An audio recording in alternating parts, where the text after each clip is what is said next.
If you want to spend $40,000 a year when you're 65, which isn't much money in the United States, that's like a fairly low level of living, right?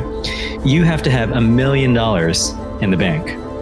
Of course, if you're just going to be depleting the funds over a certain amount of time, you could take out more, but just know that it may run out before you run out.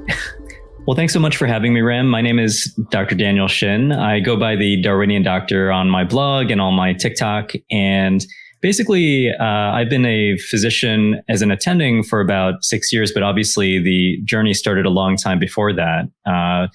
With medical training in the United States, it really goes back over, a dozen years. It really starts in college, where I was pre-med, and a lot of the motivation to go into medicine at that time was based on a few things that were, I think, characteristic of my childhood. When I was growing up, I was a typical immigrant family where my parents came over from Korea when I was pretty young, and they didn't have many resources. So there were times in my childhood where actually money was very tight, to the point where it was a struggle to even afford money for groceries and things like that. This was probably going back into the middle school years, but I grew up and sort of came to understand money through that lens. And as I was thinking about a career later on in high school and college, I always knew that I wanted to help people, and I knew that doctors help people. But also doctors have a great stable income, and they're one of those 3 or 4 respectable jobs that you can have as an Asian, right? So it kind of ticked off all those boxes. So I kind of headed down that path. And then in the US, obviously, we do pre-med in college, and then that follows through to medical school, which I did in Pittsburgh, Pennsylvania. And then when I was going for residency, I ranked Los Angeles first, and that's where I ended up doing 6 years of urology residency, which is a surgical subspecialty. Obviously, that's just kind of like the theme within the culture. You want to go into medicine, engineering, lawyer, something which is stable. So I can see from the aspect of being an undergrad and then going into med school, that can be financially draining as well. Yeah, absolutely. In the United States, the average medical school debt for people training to be physicians, I'm pretty sure is north of $200,000. And it's very common to even have $300,000 or $400,000 of debt once you graduate residency training. And, I think that it really colors medicine in the United States, where people make choices about specialties based on projected income. And then also it just makes those first few years of being an attending very fraught, because ideally you're just learning how to be a doctor on your own, but this incredible debt just kind of hangs over you. And it really, I think, colors how you're able to live, the choices that you're able to make in terms of geography and sort of family. So it's a very tough situation. I think that education in general in the US has a reckoning coming, and it's a little bit hard to tell what's going to happen. I was actually on a website and I could see the trend where there was an increase in the tuition fees throughout the last 10, 15, 20 years. And that's crazy though. In the UK, there's been an increase, but it's nothing like how much it costs in the US. So I can't imagine how that would feel to go into, med school with paying for your bachelor's degree, your undergraduate degree, then going to med school. That kind of takes a toll into your kind of financial freedom as well. Yeah, absolutely. And I think the reason why, immigrant parents, Asian parents want their kids to go into these things like lawyer, doctor, engineer, programmer nowadays, it's that these are jobs that typically are stable and they pay well. And I think for me, especially, that I'm not embarrassed to admit it, but that was one of the motivations for me going into medicine, because I knew that it was a profession where I would most likely not have to fight to get a job. Doctors, you always need doctors. So that was one of the motivations. But I when I was going into it, I never really realized the extent to which debt would play a role in my education. So when I graduated, my residency program, being because it was surgical, was 6 years. So I came out of medical school with about $200,000 of debt. But by the time I graduated residency, it had ballooned because of interest to $300,000. And that's just like this astronomical monopoly money type of figure that just weighs on you. And I was lucky enough to be married at that point to a spouse who was earning an income, which really, really helped. But if I had been on my own, I think it would have been tough to really deal with that, especially the first few years when you're making a lot less. I think in general, doctors do fine in the long run because the income is high, but especially for some of the lower earnings specialties like primary care or pediatrics, if you've got $300,000-$400,000 of debt, it's really hard to pay that off while still raising a family and buying a house and doing all these things that you're supposed to do as a professional, right? There was an aspect when I was younger. One of my cousins, he was older than me, and he's a doctor. Because I come from a family of doctors, actually. My dad was a doctor. And I looked up to him, and I remember he said one thing, and it stuck to me even to this day, where he said, "Why do you want to go into medicine for?" He was like saying, and I said, "Because I want to help people." He replied back and said, "If you want to help people, you can go to your local hospice, or you can volunteer at your local hospital or somewhere and help people." He said, "People go into medicine because of the salary, which is the money, the title, doctor title, and the status." Yeah, I think that's really valid. And I think, hopefully the conversation now has changed to where it's more acceptable to talk about income. And that's a lot of the reason why I'm so transparent about things like money, trying to destigmatize the taboo around money in our society and also in the professional setting. I think it really is a disservice to medical professionals where you have very little idea what your colleagues are making, because it really takes the power away from you in terms of negotiation and just knowing where you should be sort of salary wise. So that's a lot of the message that I have both on my blog and on my TikTok, where I try to just be as transparent as possible to try to destigmatize that taboo around money. Yeah. And what area did you specialize in? Like after you going to med school, what residency program did you do? And then? So I specialized in urology, urologic surgery. It's a surgical subspecialty that our specialty is all of these sort of surgical conditions affecting the urinary tract. So everything from the kidneys where the urine is produced down to the bladder.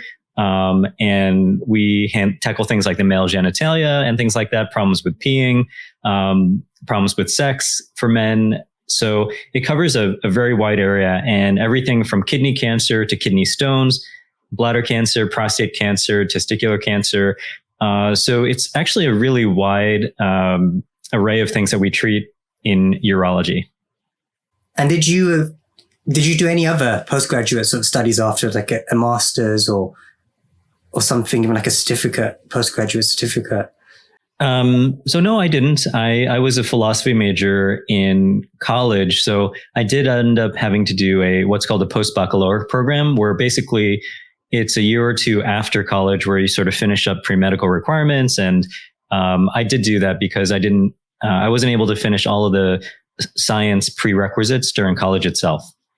Yeah, I've heard of that sort of that program, which people do in order to get to med schools. It's designed for them to get into a level where they meet the entry requirements in the med school.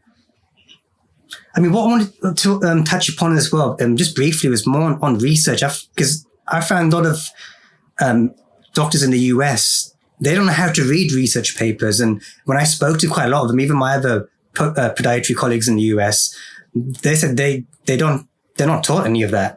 So they don't know how to read papers. And that's kind of like the problem, because you could read something and take it at face value, but if you don't know how to critically evaluate it, then you don't know if it's a valid piece of research. What's your sort of take on that? So I think it really depends on your medical school and also your residency.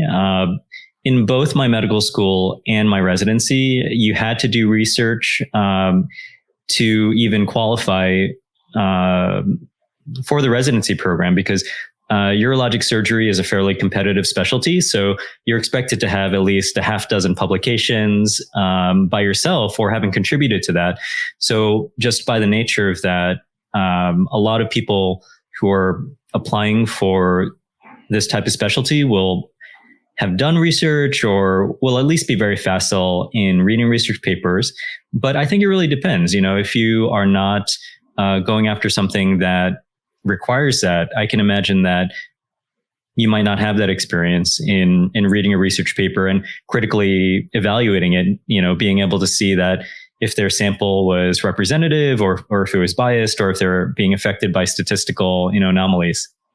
Not perfect, because that's something that I found quite interesting, because I've seen a lot of people come on TikTok and they're talking about research. And when I actually look at the source and the paper, I'm like, that's a poor piece of research. That's not the validity or plausibility of this is quite poor, because, for instance, patients already had predisposing conditions related to what the test subject was.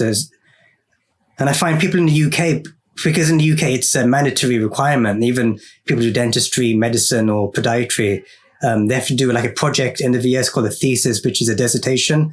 So they basically do the kind of training in terms of evaluating how to evaluate a good paper, what's bad. And a lot of the paper reviews are written by a lot of physicians. You want to talk a little bit about sort of investing and things like that? Yeah, we can move on to investing now, because that's something that hit me. I mean, it was just a few years ago when I had a senior colleague of mine who told me that he invested in an apartment because we were working in West London. He then sold that and bought like a house, a 3-bedroom house, just on the outskirts of London. And he always, every time he used to work at the end, he'd always tell me about, you should get a mortgage, invest in a property, and you can always trade up to other properties, which are like sell an apartment, move into a 2 or 3-bedroom house. Right. For me, the investment in real estate, it really came about sort of gradually. So right now, just to put it in perspective, I would say between my wife and I, about 80% of our assets are invested in real estate. And it has been a fairly abrupt transition over the last few years. And it really, I think, started about 2 years into my practice as a surgeon. I was living in Los Angeles, as I said, but I was driving about an hour south of Los Angeles to Orange County, where I practiced. And that entailed about a 10-hour commute per week. And then on top of that, I was working about 60 hours a week. And I was just super burnt out. And not only was I burnt out, but I also felt like I didn't have goals anymore, because I had achieved all of these sort of short-term goals that you need to do to become an attending physician in the US. So I had done medical school, then I had done residency, then I, got my job and everything like that. And I felt this very kind of hopeless feeling of being burnt out, but also feeling trapped in my job, because as I said, I had that $300,000 of debt. And even though I was making a good salary, the cost of living in California is really expensive. So I started using the commuting time to educate myself about how to get myself out of this situation. And for me, that led me down the path towards thinking that with the right investment, you can very reasonably carve out a path to financial freedom. So for about a year, I was researching and figuring out and calculating how I can invest in the stock market to get to financial freedom over about a 15-year timeline. But I always saw that some small percent of these people in personal finance also invested in real estate. And I saw that these people were getting to financial freedom dramatically faster, sometimes in 5 years, sometimes in 10 years, but always faster than those who were just doing it via stocks. And I was saying, is there something here? Is this just a scam, or is there really something to this? And the more I learned about real estate investing, the more I became convinced that it really is a faster, more efficient way to financial freedom. And I started basically putting more and more of my capital and more of my time into real estate investing. And at this point, it's grown to a portfolio of about 26 units, and really a desire and a skill set that I hope to grow even further. Can I just interject? Like growing up in the UK, I looked up to some doctors, family friends, and we had a family friend. They were a family of doctors. So the parents were doctors, and the 2 sons became doctors, and they were general practitioners, which you call primary care physicians. But in the UK, general practitioners, they own the building. So they're basically, they're self-employed if they own the practice, but the money comes from the government. So they basically had a family business to a point where they were investing in other property. So I kind of saw that. And unfortunately, one of their sons passed away a few years ago, touch wood. But the other son, I remember talking to him, and he said this, which I always remembered, that he goes, medicine isn't my primary career. Real estate investing is my primary career. Medicine is a hobby for me. And I was like, wow, because he was buying, I mean, he had his primary residence was in, I believe, Mayfair, which is one of the most expensive places to live in the world. So I believe it's possible for people to be financially free, but then to do their jobs, but to do it where they don't need to come into work because they need to pay the mortgage. Because this was the primary reason when I had asked people, why do you come into work?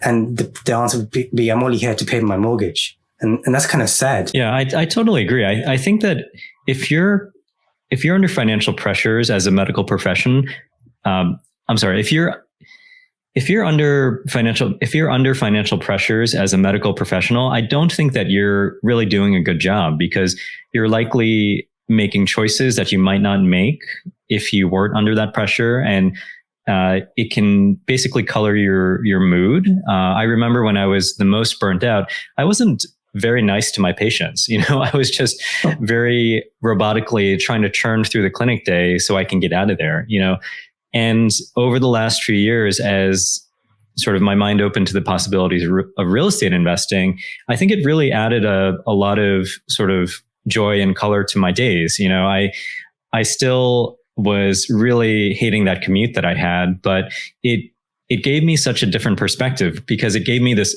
other goal that I was working towards. And as things started going, and just like with stocks, you can have compound growth in real estate investing. As I saw that happening, I felt very freed. I felt this sense that there was an end where I would be able to come to work just because I wanted to. And that was a very joyful feeling.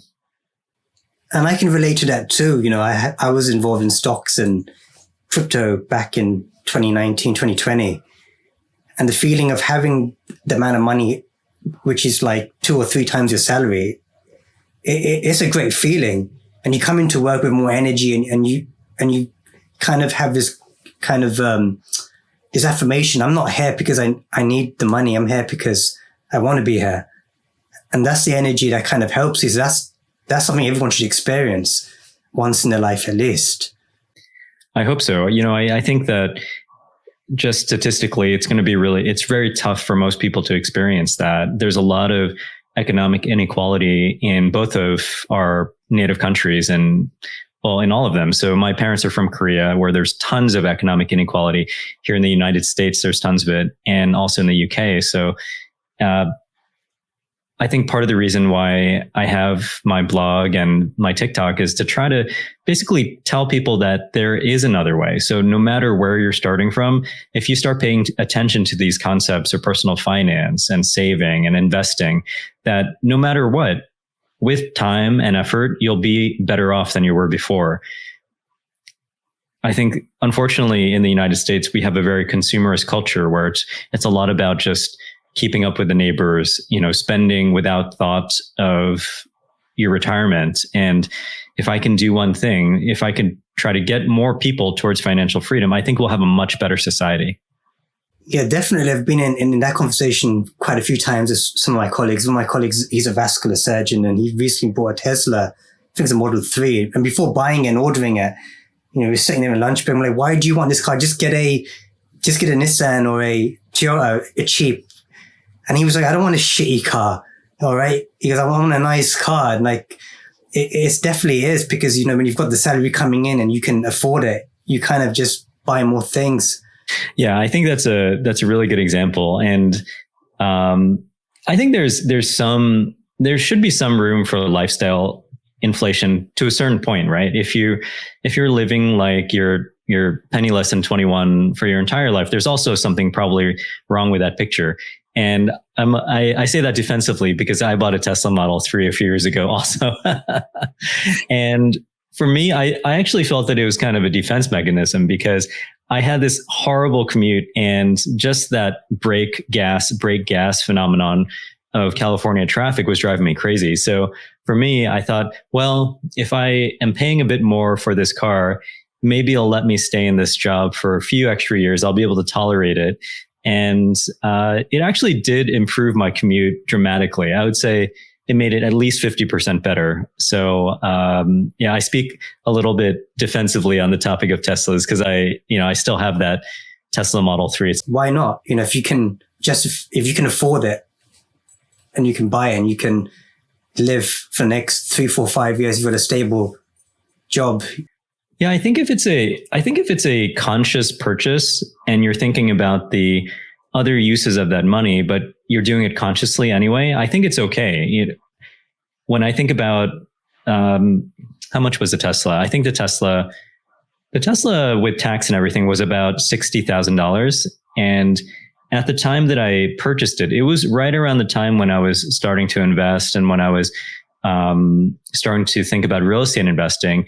And looking at that, a $60,000 car, that could equate to a down payment on a really nice rental property. So it definitely has a cost, but I also think that it really helped my sanity and my longevity with a commute. And honestly, the Tesla Autopilot has probably saved my life a few times. So if you think about it that way, it's priceless. Definitely. And especially in the UK, we have this scheme, which is basically it's a National Health Service scheme where you get to lease a car. So they cover everything, basically insurance, if it gets damaged, it's like a 3, 4, 5 year. And depending how much you earn, there's different cars, luxury cars to economical cars with a monthly fee. And I was working with a nurse and she was probably in the late 50s. And she took out like an expensive, I think it was a Land Rover. They're very expensive. I think they're probably £700 a month. But her earnings were decent. But her justification was, I'm not going to live forever. I just want to enjoy myself. I want the car. Yeah. To be quite honest, I'm less convinced when someone tells me I'm not going to live forever. When they use that as a justification to purchase something, I'm really not that convinced unless they're already quite old. When someone is in their 70s and they tell me I'm not going to live forever, so I'm going to do this, I'm like, okay, you're right. The average age of men dying in this country, at least, is 78 or 79, something like that. So yeah, I think it becomes more convincing the older you get. But when you're in your 50s, you've got decades ahead of you still. So I'm less convinced when someone in their 50s is telling me, I'm going to do this, I'm going to spend all this money because I'm not going to live forever. I've got patients who are 60 and they think they're old. And I have to actually tell them, actually, you're quite healthy and you're not that old, actually.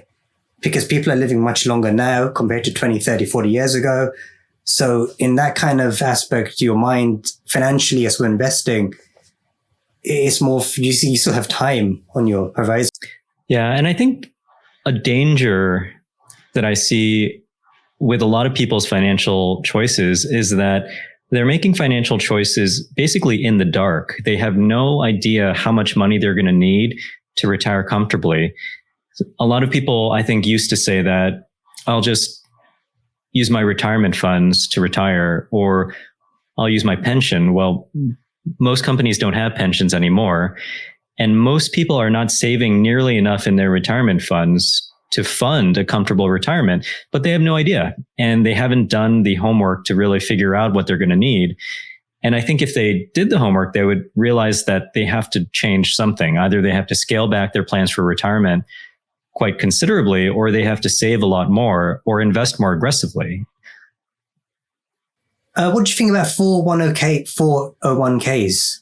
In the US, the 401k basically originated. I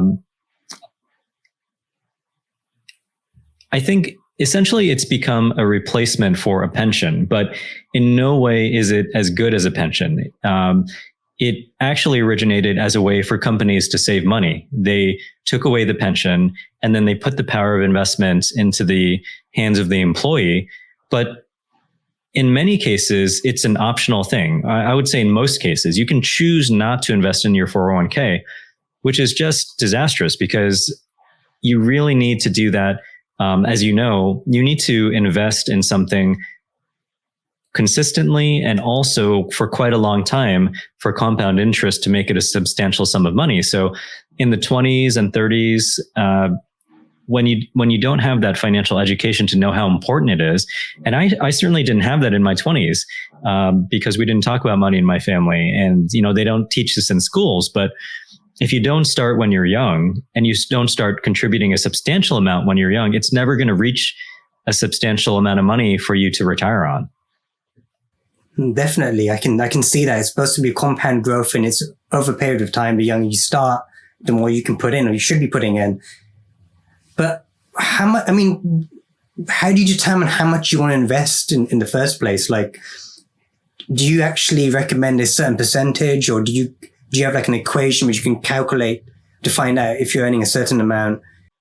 Yeah, so there's a number of ways that you can approach it. So I really like approaching it sort of backwards, because a lot of the calculators that you run into online on sites like Vanguard or Schwab and things like that, they basically have this manufactured average that they think that you have to be doing. So they say, okay, you're 40, so you should be saving this amount of money, and you're this % of the way towards a successful retirement.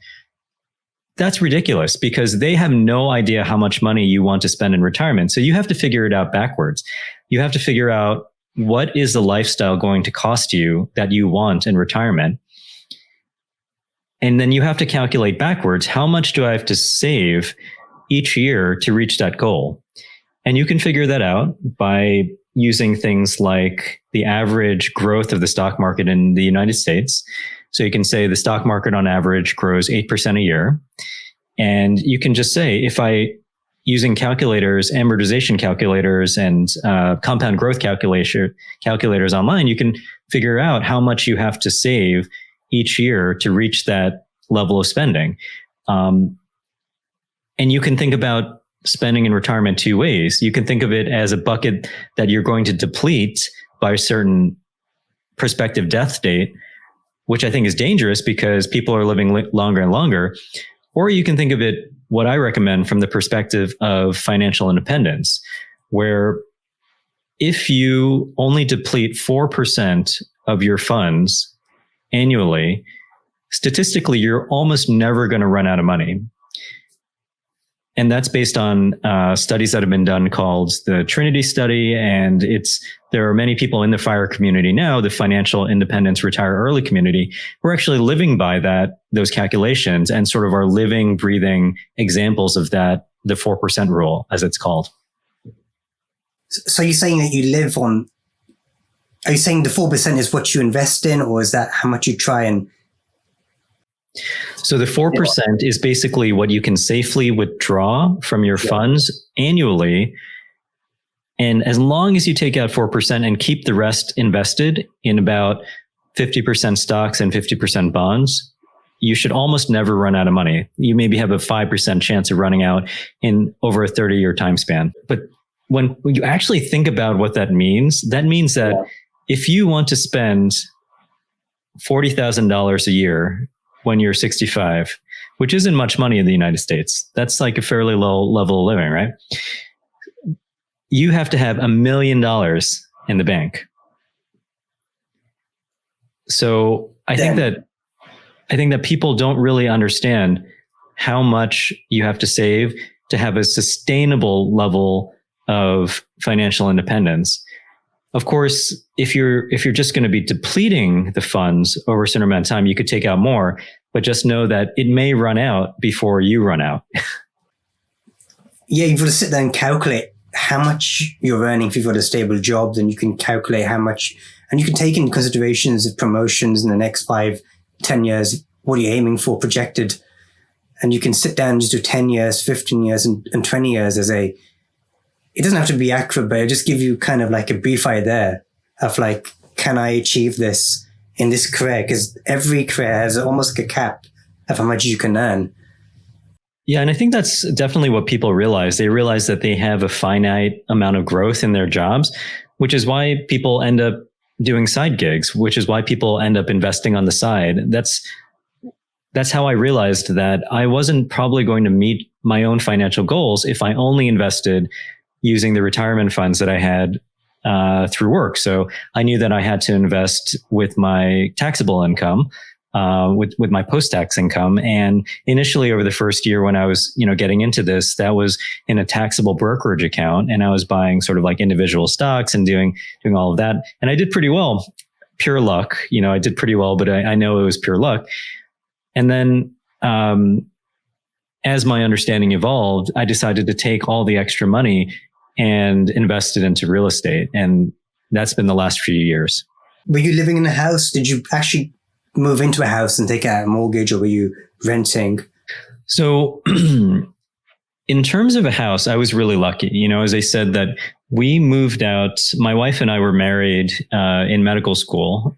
So I was living in Pittsburgh. She was living in Philadelphia.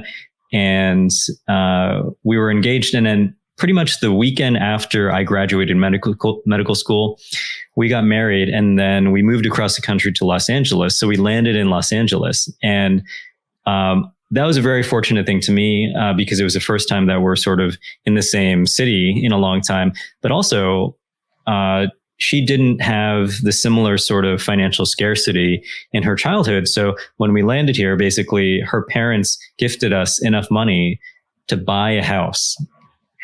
And it was still not, I would say it was still not financially comfortable because it was a stretch to get the house. And I was earning, I think, $45,000 of a year as a resident. And she was not earning much to start at the museum where she was working in Los Angeles. So it was a stretch to kind of pay the mortgage and take care of the house and do all those things. But the fact that we were able to buy a house at that time in the real estate cycle in Los Angeles was just incredible luck. And the growth of that first house through appreciation, and then the growth of the second house that we got about 8 years later, it really catapulted our net worth and our ability to invest because we took money through HELOCs and things like that out of the properties and invested it. And luckily it worked out well. What year was that when you first bought this house in LA? It was 2010. So it was almost the exact bottom of the real estate market. So our first house, it was just incredible timing. We bought it for $840,000 and we sold it later for over $1.3 million. The same kind of figures are projected within London. It was like, I was looking at these luxury apartments in West London, in my mom's workplace. They broke these lots down, office buildings, and were making apartments. And you could buy a one-bedroom luxury apartment for probably about £200,000. But then after 2019, the same apartment probably was close to £1 million, like £700,000-800,000. So we used to joke around like nobody wanted apartments back in 2010 and 11. People wanted houses. So definitely in places which are New York, LA, London, so many places around the world, the property prices just keep going up more than the salaries, in fact.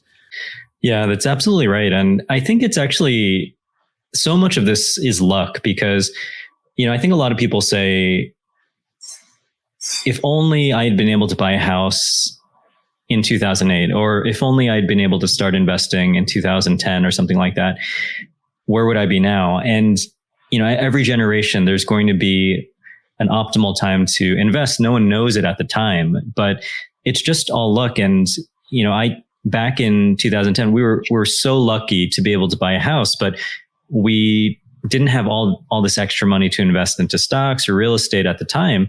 And I had all the debt that I was paying back. So, if we had been able to put an attending level salary, which is, like a fully trained physician salary into investing at the time, we'd be so rich right now. But, you can't change your circumstances, but you can change your education. And then you can kind of basically try to figure out the optimal investing strategy for wherever we are in the economic cycle. I think it is a tough time in the economic cycle right now, it's very difficult to, I think, get started in real estate investing right now because interest rates are so high. You can't use the same strategies that people used, I think, just a few years ago. So I think a lot of people, including myself, were trying to figure out how to deal with the interest rate increases from the Federal Reserve and trying to know how to find the deals now. But there's always people making money in every part of the cycle. You just have to kind of know how. And that's, I think, the power of education and community and trying to figure out basically how to do it. And I was reading like an article and they were talking about Gen Z. You know, Gen Z, they don't really want to buy houses. They don't even drive cars. There was like a percentage, I can't remember, it's 50% or 60% actually take the driver's license exams in California. So, I mean, what do you think about renting versus buying? Because there's some people who actually say that they'd rather rent a house and not have a liability. But another argument is if you're actually renting a house, you're actually paying someone else's mortgage. What's your kind of take on that or you believe? So I think it all depends on where you are in terms of assets, because all of those Gen Z people who say, I'm not going to buy a house, I'm just going to rent. It's not that they don't want to buy a house. You know, if someone handed them $2 million and they say, okay, go buy that house, they'll gladly buy that house. It's just that it's become unaffordable in many parts of the country to purchase a house on a regular salary. So I think when you hear that Gen Z doesn't want to buy a house, it's not that they don't want to, it's just that they can, and they've realized that and they're okay with that. You know, they just said, I'm going to rent and I'm going to take my money and I'm going to invest it in other things. So as a real estate investor in Southern California, I actually didn't invest in real estate in Southern California. I bought properties in Indianapolis because that's where I felt that the value of the homes and the rent that you can get there, it just made a lot more sense. So that same person, that same Gen Z person in Los Angeles who says, no way am I going to buy a house here, I'm just going to rent. If you put them in Tennessee, if you put them in Memphis, where I live now, or if you put them in Indianapolis, it's very achievable to buy a house on a regular salary. So I think it's very situational. It depends where in the country you are and what your situation is. Definitely. And that's what I want to talk to you next about. It depends what state you're in. I mean, you don't necessarily need to live in the state where you want to invest in. You can still invest in property, but not, for instance, California is so expensive, you know, but you might have enough to get a mortgage for another state, which average house prices are extremely low, probably 60% cheaper than that of California. Oh, it's even different. It's even more than that. So I'll put it into perspective. So the house that we moved into after what I call our starter home in Los Angeles was a 2-bedroom. I think it was 1,600 square feet, which is ample. But as we started having kids and, you know, my wife was pregnant with her second kid, we were like, it would be nice to have another bedroom for a nursery or something like that. So we decided to move, right? And we moved into the home that we lived in for the past 5 years in Los Angeles. And that home we purchased for about $1.8 million. So a lot of money, right? But over the last 5 years, through all of the sort of monetary manipulation that has happened in this country, the worth of that ballooned to about $1 million more. So what we ended up purchasing for our second house in Los Angeles was about 3,400 square feet. We moved to Memphis a couple of weeks ago. We bought essentially the exact same house in the exact similar part of town, in sort of the middle of town in Memphis. And we lived in the middle of town in Los Angeles. And our home is about 30% of the cost. And it's just mind-boggling that there can be such a difference in cost of land and cost of homes from one part of the country to another. That blew my mind. You said 30% of the value of how much you paid in Los Angeles. That's more than 50%. You know, that's absolutely true. And I think it just goes to show that if you're living in Los Angeles and you're just getting started, I don't think I would advise that you you wait 10 years to save up enough for a down payment and just keep it in sort of a checking account the entire time, until you could put it into a home, I think you'd be much better off investing that money in the stock market and renting. There's something I just wanted, I'll come back to this again, but it just hit my mind because I was watching one of your videos and you talked about you'd probably meet your friends 10 times. There was a video which went viral on TikTok, the 10 friends video, where you mentioned that you might only see them 10 times in your life before you die. And you want to be financially free, so then you can go and see them whenever you want. Yeah, I mean, this is something that I realized at a college reunion. So it was one of the few times that my wife and I, after the birth of our first child, were able to go to a college reunion. We had relatives watched our kid and we were able to go, and we just had an amazing time because we saw these people that we really honestly loved. We had grown up with them in college. We had seen them once in a while, and then we all met up together in Connecticut for a reunion, and we just had an amazing time. But as I was flying away on the plane, I just had this very morbid realization that I was only going to see these people another 10, 12 times in my entire life. So I'd used up this precious experience, and I only had so many more times to do that again. And it was just a morbid thing that, why was that the case? The reason why I would only see them once in a while is because we're all working. As an employee, I only had, I think, 3 or 4 weeks a year that I had to spend on vacation. And it was just so limiting that I just knew that I would probably, if everything kept on in the same path, I would only see them less than a dozen times, and then we'd all be dead, right? And these are people that I loved, who I would love to see more often than that, but I didn't. And that realization was quite morbid. And for me, that only made it that much more important in terms of trying to achieve financial freedom, so that I wouldn't be beholden to that limit, so I could see them more often. So I wasn't limited by just 3 or 4 vacation weeks a year. That takes me back to the question. If you move to another state and you're away from your primary family and friends where you grew up in the state, how do you kind of build like a lifestyle where you can visit them more?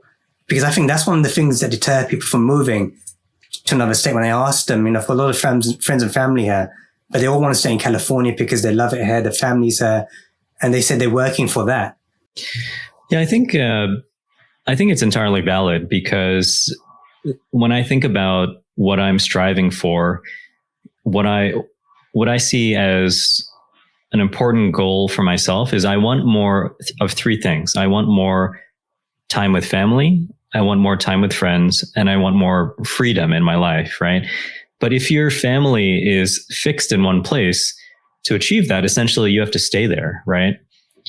So in my situation, I was very fortunate that my parents were willing to move with us. So they came with us to Memphis, and they're able to, stay in our lives and help take care of our kids. And it's a really fortunate situation. But I really identify with a lot of my colleagues in Los Angeles and Orange County, where we talked a lot about how expensive it was and how much that sucks. But they said, we're never going to leave. My parents are happy here. We have cousins, we have brothers, sisters. We're always going to be here. And that realization can be it can make you feel bitter, but I think you can also make choices to get to financial freedom no matter where you are. It's certainly easier in some places, but even for those people in Los Angeles, with certain choices and with certain investments, they were going to get there also. Granted, these people had fairly high incomes. Yeah. And another thing is, there are a lot of people in California who are actually making the shift where they've got jobs in California, but they work in different states like Arizona or Texas, because the house prices are much cheaper there. So then obviously the income take-home pay is much higher. Right. I mean, I think the unfortunate situation of being in California is that you're hit with this double whammy. You've got an incredibly high level, high lifestyle cost, because land is so expensive. So houses are really expensive, and that has a trickle down effect. So labor becomes expensive, food becomes expensive, fuel becomes expensive. And then you've got the taxes in California. So after a certain income bracket, you're essentially giving away 10% to 12% of your paycheck to California state taxes, right? So if you're able to be mobile, you can make such a difference in your long term. If you can keep your pay the same, but you're just getting rid of that 10% California tax by living in Nevada or something like that, you can dramatically change the trajectory of your financial journey. Definitely. I mean, my colleague mentioned there was actually a forum discussion within one of these medical forums on the podiatry section where people are talking about how much can you earn as a podiatrist, what can you go up to, as being associate. And one of the discussions was money isn't a problem when you're a podiatric surgeon making money. You can make $500,000, or it's keeping the money, because the more you earn, the more tax you pay. So virtually, if you're going over like 300,000-400,000, half of it's gone in your taxes in California specifically. That's absolutely right. And that's one of the main reasons why I also started to go into real estate, because I realized that how much of my money was going to taxes. And I understand intellectually that taxes are important. Basically taxes pay for a lot of things that are important, like schools and road maintenance and what have you. But the fact that I was paying so many hundreds of $1,000s in taxes, it just didn't feel fair. So real estate investing is a legal way of investing in housing, which is very important, and improving the quality of housing, which improves the community. And it actually is so important to the nation that they tax incentivize it very significantly. So there's a lot of deductions that are available to you as an investor, because you're essentially running a business and you're employing people like plumbers and employing electricians and property managers and real estate brokers. And for that reason, they reward you with tax breaks. So that was one of the main reasons also why I decided to go into real estate. What can someone do who's just starting off, or even someone who's been working for many years and has more of a higher stable income? How can they start off with investing, just taking the first steps? So I always say that I think it's really important to invest in real estate from a position of financial strength. And by that, I mean that even if you're talking about a cheap home, you're still talking about something that's worth about $100,000, right? So I don't think that's really achievable to do in a safe way unless you're really covering your bases. So I think that I would really recommend that people don't invest in real estate until you've got a significant surplus in your day-to-day where you're earning enough or your expenses are low enough that you've got this delta and you could take that delta and save it and consistently show yourself that you have enough financial stability to invest in real estate. Until you get there, I think it's really important to do the basics, like invest in and max out your retirement funds.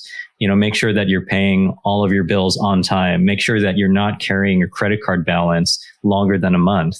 So these are the things that I would say you do first. And you really need to grow that delta. So as much as you can, you need to increase that gap between your spending and your income so that you can have that extra money to start investing. And you can do that by a lot of ways. You can do that by decreasing your expenses, by not spending money on an expensive car or an expensive apartment or an expensive house. Or you can do that by earning more money. So you can advance in your career. You can get a degree to earn more money. So there's a lot of options. And it can seem like you're starting at a place that's very far away from your goals initially, but these things definitely take time. And your financial journey is a journey of your lifetime. It doesn't start or end at a particular point. It is the entirety of your life. So, I think that's both empowering and, some people do find it depressing when you think about things in terms of decades.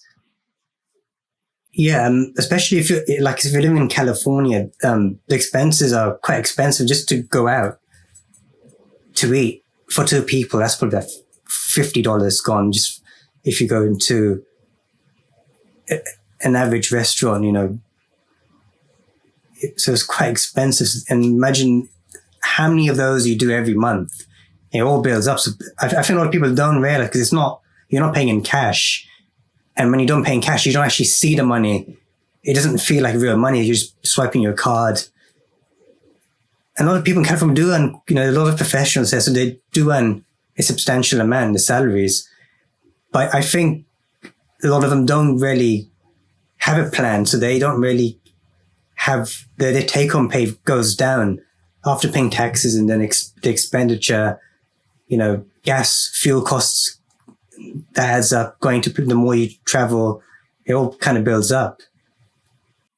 Yeah, that's a really good point. And I think that's another really basic thing that you have to do once you start getting savvy about personal finance. You have to know where your money is going. So in those examples of when you're just charging everything and you have no idea how much money you're spending, you have to spend a little bit of time. It doesn't take that long, but maybe a few hours to analyze where your money is going. So you have to figure out how much money is coming in, and then you have to look at your recurring expenses, and then you have to look at that credit card bill and break it down and figure out how much of it is going to drinks at the bar or, eating out at Chipotle and things like that. So because those are the things that you can change fairly easily, your sort of expenditures that are more sort of for entertainment or pleasure.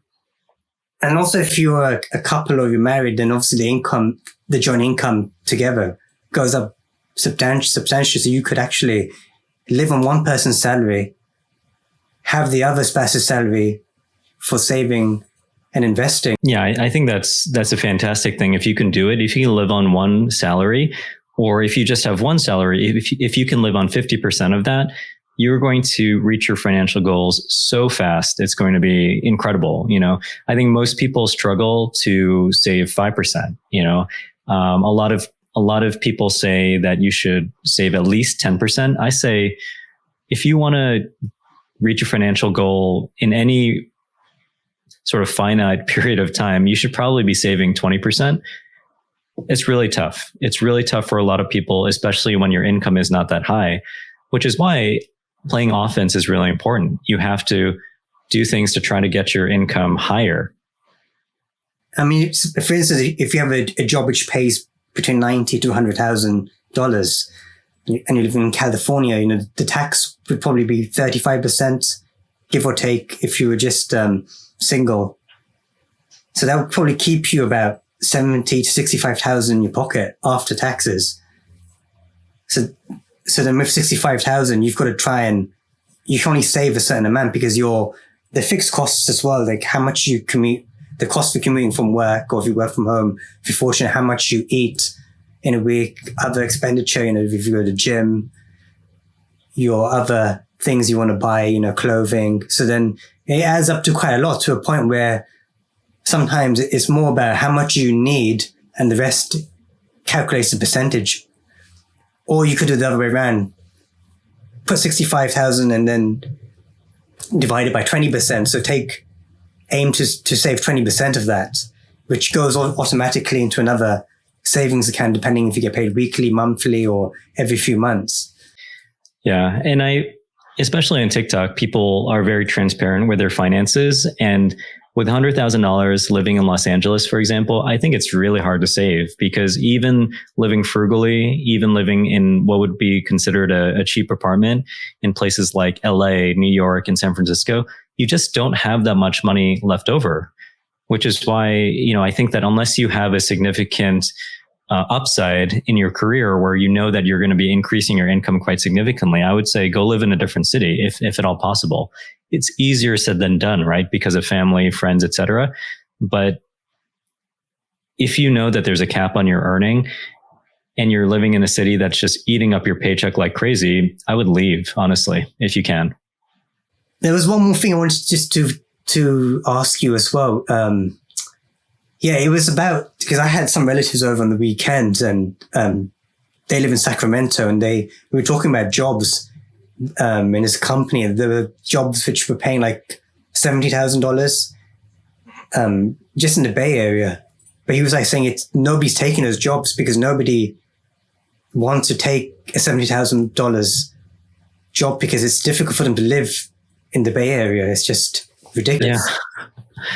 Yeah, I think that's the unfortunate reality. And this is secondhand information, but I heard that the official poverty line in New York City is over $100,000. It's something like $110,000. If you're making that much or below, you're considered living in poverty in that city, just because the cost of living is so high. I think it's very similar in San Francisco. So, it is the case that you could be making what in another city in the middle of the country might be a very good salary. In certain cities like San Francisco or New York City, it's just not even enough to live on. And also cost of inflation. You're right on the New York. I was reading an article which said that 10 years ago, $50,000 would have got you apartment. You could have bought food and you could live on that. That was 10 years ago. Now we're in 2022. That you wouldn't even be able to survive on the streets. It was like from 50,000, you would have to now put in 100,000 to get the same thing. So it's just like doubled in the last 10 years. Yeah, it's crazy. And it's crazy when we think about what's happened over the last few years. I think it's very difficult to argue in hindsight that the president made the wrong decision in terms of injecting money in the way that they did. But because at least we didn't go through some sort of horrible depression as a result of the pandemic, but we're dealing with the after effects of the monetary supply in this country being magnified by something like 30% just within a year's time or something like that. It's an incredible amount of money to jam into a country's monetary system. And of course you're going to have inflation. It's just like, that plus the supply issues that we've been having, it's just this perfect storm for inflation. And the Federal Reserve is trying to fight that by just pushing interest rates through the roof. And if they keep on doing that, eventually they're going to succeed and we're going to be dealing with a recession. But the fact is that when you're dealing with 8, 9, 10% inflation, you have to be in investments and you have to be in jobs that offer an upside. Otherwise, you're going to be left in the dust. And what's your kind of like recommendation on how to survive a recession? You also made a video on TikTok. There were 3 ways. Well, essentially, I think the most important thing is to just have financial sense. You have to know where your money's going, but you also have to have your money invested in things that are inflation resistant, or at least are expected to increase with inflation. So stocks are losing right now. They're down like over 20%. So we're in a bear market. But over time, stocks will recover and they will keep pace with inflation. So I think continuing to invest in the stock market, even when it's slow, is really important. And similarly, hard assets, things like real estate, where it's tied to land and buildings and things like that, that's also going to increase with inflation. And service businesses are also going to increase with inflation. So all of these things where your prices, your income can fluctuate in response to inflation. These are the safer bets that you should be investing in during a recession. Finally, you actually run some courses and some events. Can we talk more about those?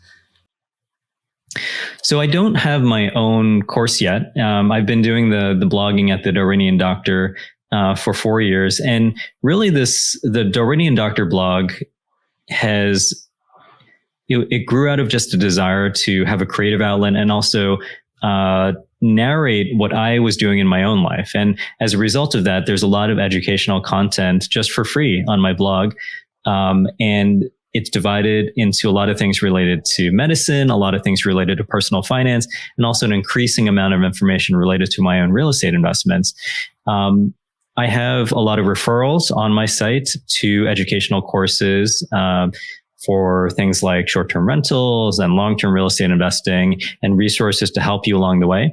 I don't have my own course yet, maybe sometime in the future, but for now, it's basically a free resource. All I ask is that you sign up for my newsletter so I can grow my email list, because that's apparently the goal of every blogger.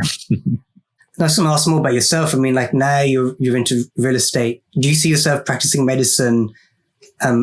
Like, how would you practice medicine now? Would you work part-time, or would you just still work full time within your surgical specialty?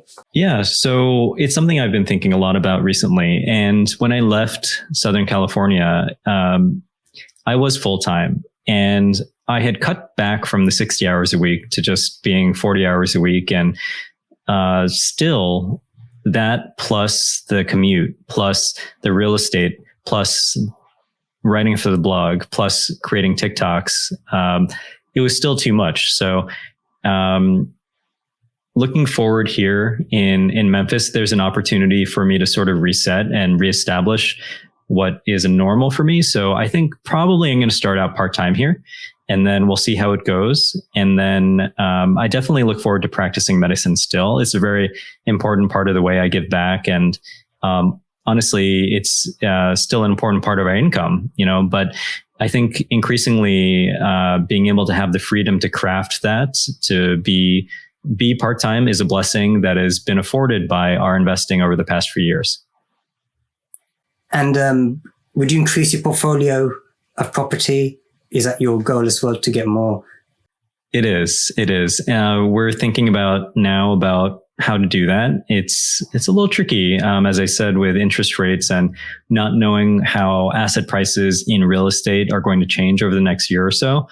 But I'm absolutely convinced that there are deals to be had no matter where we are in the cycle. So it's definitely our goal to increase our real estate portfolio, just trying to figure out exactly the best way of doing that. And what do you recommend? Duplexes or just apartments, or, semi-detached houses? So I think that they're all good. And I know that's not a satisfying answer, but I think you can do well in single family homes. I own single family homes. I own duplexes. I own small apartment buildings. I'm working on a article for my blog now that's actually going to be analyzing a little bit more about why I'm realizing that apartment buildings are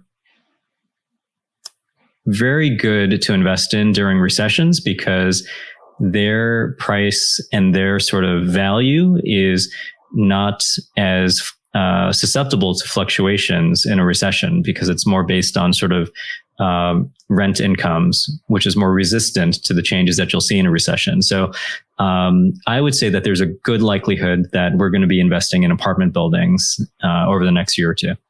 Yeah, because even in California, you can actually, obviously it depends what city you're in. There are a few cities which you can get property quite cheap in apartments for like $300,000-$400,000 if you go on Realtor.